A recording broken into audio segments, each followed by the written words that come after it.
எல்லாருக்கும் வணக்கம். ஒரு சின்ன கேப்புக்கு பிறகு உங்ககிட்ட வீடியோவில் பேசுகிறேன். கடைசியாக டீலிமிட்டேஷன் பற்றி பேசியிருந்தேன். அதை தொடர்ந்து எலெக்ஷன்லாம் நடந்து முடிஞ்சிருச்சு. ரிசல்ட்டும் வந்துச்சு. ரிசல்ட்டுக்கு பிறகு என்னவெல்லாம் நடந்துச்சு, என்ன நடக்குது எல்லாத்தையும் பார்த்துக்கிட்டு தான் இருக்கோம். 2 வாரமாக எல்லா வீடுகள்லேயும் நியூஸ் சேனல் தான் ஓடிட்டே இருக்குது. அந்த அளவுக்கு பரபரப்புக்கு பஞ்சமில்லாமல் போகுது.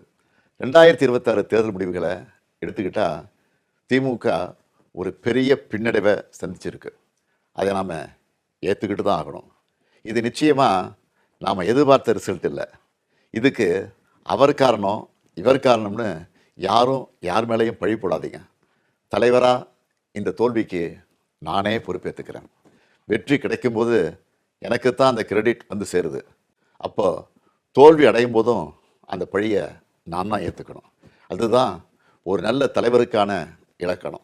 சரி, தோத்துட்டோம், அதுக்கு நான் அதையே நினச்சிக்கிட்டு முடங்கிட மாட்டேன். உடனே அப்டேட் ஆகி மீண்டு வருவேன். நம்ம எல்லாருமே அப்படி தான் வரணும். அதுக்கு உங்களோட ஆலோசனைகள், பரிந்துரைகள், ஐடியாக்கள் எனக்கு வேணும். எலெக்ஷனாக இருந்தாலும் கரெக்ஷனாக இருந்தாலும் உங்கள்கிட்ட தான் வந்தாகணும். மக்கள் தான் எல்லாம். இந்த தேர்தல் முடிவுகளுக்கு என்ன காரணம்? திமுக இன்னும் எப்படியெல்லாம் உங்களுக்காக உழைக்கணும்னு நீங்கள் நினைக்கிறீங்கன்னு சொல்லுங்கள். உங்களோட கருத்துக்களை ஓப்பனாக சொல்லுங்கள். அதுக்காகத்தான் இந்த உடன்பிறப்பின் குரல் வெப்சைட். இதில் உங்கள் கருத்துக்களை பதிவிடுறது ரொம்ப சிம்பிள்.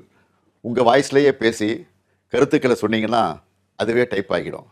நேரடியாக நீங்களே டைப் பண்ணியும் சொல்லலாம்.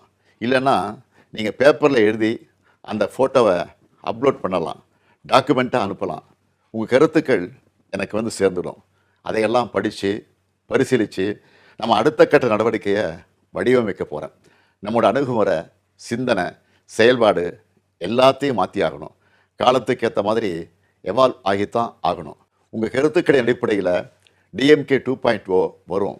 கட்சியோட எல்லா லெவல்லையும் தேவையான மாற்றங்களை செய்ய போகிறேன்.